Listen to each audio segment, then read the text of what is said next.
మతం ఒక్కటి కాదు, వయసు వ్యత్యాసం కూడా 9 ఏళ్లు. కానీ ప్రేమ అవేవి అడ్డంకులు కావని నిరూపిస్తోంది. సడన్ గా చెప్పిన సెన్సేషన్ అయ్యేలా చెప్పారు నాగార్జున అఖిల్ జైనబ్ రవ్జీల నిశ్చితార్థం వార్త గురించి. అప్పటిదాకా చాలా గోప్యంగా ఉంచి కొన్ని రోజుల క్రితం ఇద్దరికి నిశ్చితార్థం అయినట్టుగా చెప్పారు. పెళ్లి ఎప్పుడనేది కూడా త్వరలోనే కన్ఫర్మ్ చేసేస్తారు. పెళ్లి వార్త రావడం ఏంటి? జైనబ్ గురించి మొత్తం సెర్చ్ చేశారు మనోళ్లు. అసలు జైనబ్ ఎవరు, ఆమె తండ్రి ఎవరు, వాళ్ళ వ్యాపారాలేంటి అనే వివరాలు మొత్తం లాగేశారు. వీళ్ల గురించి పూర్తి సమాచారం ఇంటర్నెట్ లో లేదు గాని బేసిక్ గా తెలిసింది ఏంటంటే జైనబ్ తండ్రి జుల్ఫీది మామూలు బ్యాక్గ్రౌండ్ కాదట. మిడిల్ ఈస్ట్ దేశాల్లోనే ఆయన ఒక పెద్ద రియల్ ఎస్టేట్ టైకూన్ అట. ఇక వైసీపీ ప్రభుత్వ హయాంలో జగన్ ప్రభుత్వ ప్రత్యేక ప్రతినిధిగా కూడా పనిచేశారు ఆయన.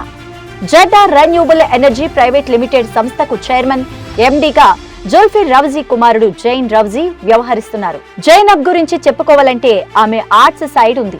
ప్రొఫెషనల్ గా అబ్స్ట్రాక్ట్ పెయింటర్ అని చెప్పొచ్చు.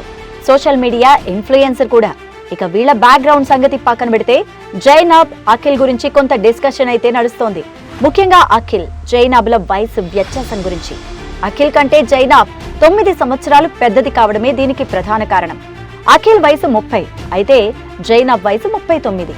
ఇక వీళ్ళిద్దరి మతాలు, అఖిల్ హిందూ అయితే జైనబ్ కుటుంబం ఇస్లాం మతాన్ని విశ్వసిస్తారు. అయితే ఇంటర్ ఫెయిత్ మ్యారేజ్ అనేది అక్కినేని కుటుంబంలో కొత్తేం కాదు. నాగార్జున భార్య అమల తల్లిదండ్రులు కూడా హిందూ మతం కాదు కదా అనే వాదనను తెరపైకి తీసుకొస్తున్నారు. మొత్తానికి చెప్పొచ్చేదేంటంటే అది కేవలం అఖిల్ జైనబ్ల ఇష్టం. వారి ఇద్దరి మనసులు కలిసినప్పుడు ఇక వేరేవి పట్టించుకోవాల్సిన అవసరం లేదంటున్నారు.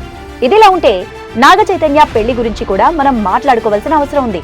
అక్కినేని నాగ చైతన్య శోభిత ధూళిపాళ్ల వివాహం డిసెంబర్ 4న జరగనున్న విషయం తెలిసిందే. ఇప్పటికే ఏర్పాట్లన్నీ కూడా చకచకా సాగిపోతున్నాయి. నాగార్జున కూడా ఏర్పాట్లపై పూర్తి సంతృప్తిని వ్యక్తం చేశారు. ఒకరి పెళ్లి మరొకరి నిశ్చితార్థంతో అక్కినేని వారింట పెళ్లి సందడి మామూలుగా లేదు. అయితే ఈ నేపథ్యంలోనే సమంత ఒక ఇంటర్వ్యూ సందర్భంగా చేసిన వ్యాఖ్యలు కూడా ప్రాధాన్యత సంతరించుకున్నాయి. Citadel honey Bunny series promotions లో భాగంగా ఓ ఇంటర్వ్యూ సందర్భంగా ఆమె చేసిన వ్యాఖ్యలు ఇప్పుడు ప్రాధాన్యత సంతరించుకున్నాయి. మీరు పూర్తిగా పనికి రాని దానికోసం పెట్టిన అతి ఖరీదైన ఖర్చేంటి అంటూ వరుణ్ ధవన్ అడగ్గా నా ఎక్స్ ఖరీదైన గిఫ్ట్స్ అని సమాధానమిచ్చింది. ఎంత అని మళ్ళీ అడిగితే చాలా ఎక్కువే అని చెప్పింది. దీన్ని బట్టి సమంత తన డివోర్స్ గురించి ఇంకా బయటకు రాలేదని అర్థమవుతోంది. ఇంకా ఆమెను ఏదో ఇబ్బంది పెడుతోంది. అయితే ఇన్నాళ్లు నాగ చైతన్య విషయంలో కేవలం ఇండైరెక్ట్ గానే కామెంట్స్ చేస్తూ వచ్చింది శామ్. కానీ మొదటిసారి ఆమె డైరెక్ట్ గా సెటైర్స్ వేసింది. అది కూడా నాగ చైతన్య పెళ్లి సమయంలో చేయడంతో ఇంకా శామ్ బాగా హర్ట్ అయిన విషయం అయితే స్పష్టమవుతూనే ఉంది.